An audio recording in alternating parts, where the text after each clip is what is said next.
how much you know has no bearing on how much you are an intellectual. The point of my address is to ask you a very simple question. Are you an intellectual?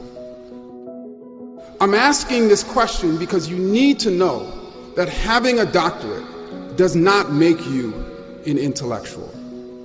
Becoming a professor does not make you an intellectual. Working in a research lab does not make you an intellectual. It is so embarrassing, but there are doctorates who are not intellectuals. Do not become that person.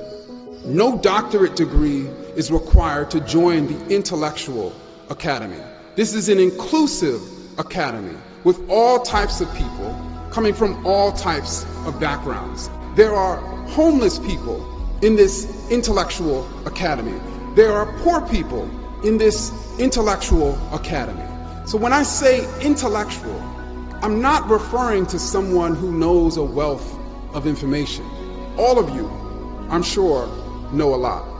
I do not measure a person's intellect based on how much a person knows. How much you know has no bearing on how much you are an intellectual. I define, and many others define, an intellectual as someone with a tremendous desire to know.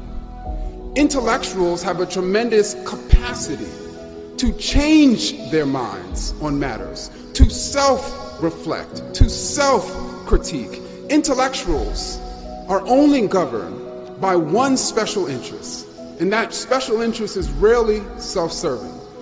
And that special interest is finding and revealing the truth.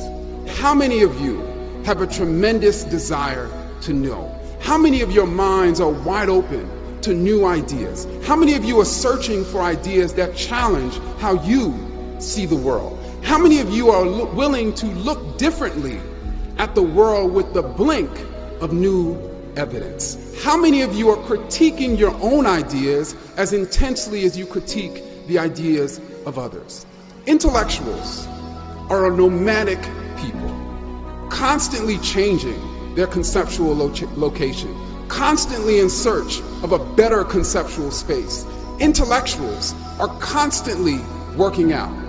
You know, we have workout warriors of the body, those who pump iron to break down old muscles to allow newer and bigger and better muscles to grow in their place. Well, intellectuals are workout warriors of the mind, regularly breaking down old ideas to allow new ideas and bigger ideas and better ideas to grow in their place. Are you an intellectual?